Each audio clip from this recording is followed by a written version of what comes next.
Some of you might have wondered what these stones are on these memorials. It's a traditional sign of Jewish mourning to carry a stone and place it on a memorial or a grave of a loved one.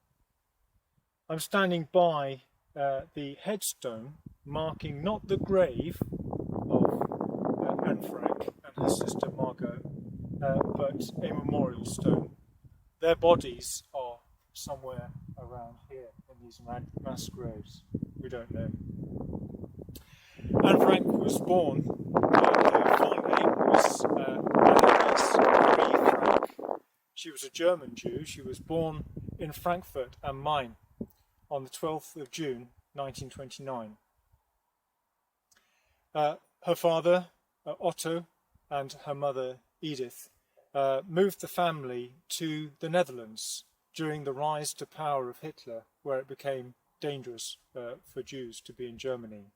Otto started a factory producing pectin for making jam, and they lived very happily until the occupation of the Netherlands by the Nazis in 1940, the 10th of May 1940.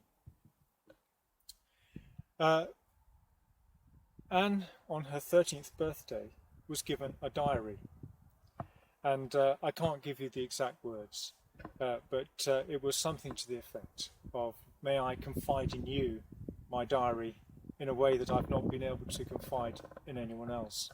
And in her diary, she records her wartime experience, particularly when the family had to go into hiding, when Margot received call-up papers spuriously to go and attend a labour camp in Germany.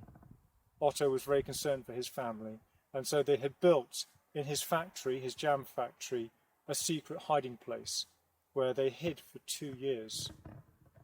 During that time, Anne wrote not only in her diary, she wrote a novel, short stories, and also something she called her beautiful sentences, which were inspiring verses from various books that she had written.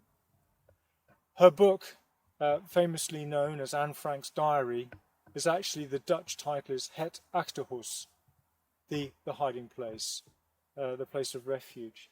And it has been translated into 60 different languages around the world. Anne and her family were arrested on the 4th of August 1944 and was then sent via the refugee camp in Holland to Auschwitz concentration camp with her parents. She was separated from her parents. Her mother died in January 1945, just as Auschwitz was going through its evacuation. Her father survived and was found alive in a hospital in Auschwitz by the Soviets, and went on to live, and I think he died sometime in the early 1980s. But Anne Frank is one of the many, many names associated with Bergen-Belsen, and something that perhaps you have heard about from your school days. Something I do want to talk to you about now, before we finish our tour, is the problems that the British had when they came here to liberate. The people here were told that they were liberated, but they didn't feel free. The last displaced person, as they were called, didn't leave Bergen-Belsen until 1950. So this place became a displaced persons camp. The British had a massive problem on their hands, not only the humanitarian disaster brought about by typhus, but also trying to deal with multiple nationalities of Jewish people that did not have a common language in common with the British liberators. They could speak or they could write Hebrew. Some of them could speak Yiddish, but they couldn't communicate with one another very easily, and they couldn't communicate with the British. One of the problems with Bergen-Belsen is that it became the only autonomous, self-governing Jewish community in the British zone. And it became a hotbed of what became known as Zionism. Over here behind us, we have the Jewish Memorial, and that was set up on the first anniversary of liberation on the 15th of April 1946.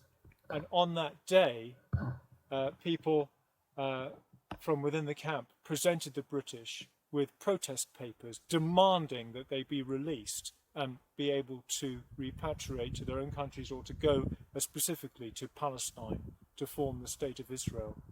And one of the tragedies that we have of the story of Bergen-Belsen is that the liberators who came here were soon to find themselves in Palestine fighting the very people that they liberated. Under the British mandate, suddenly they were the enemies and not the liberators, and something that we found ourselves on Operation Tech in 2003. We arrived as liberators and very soon became the enemy.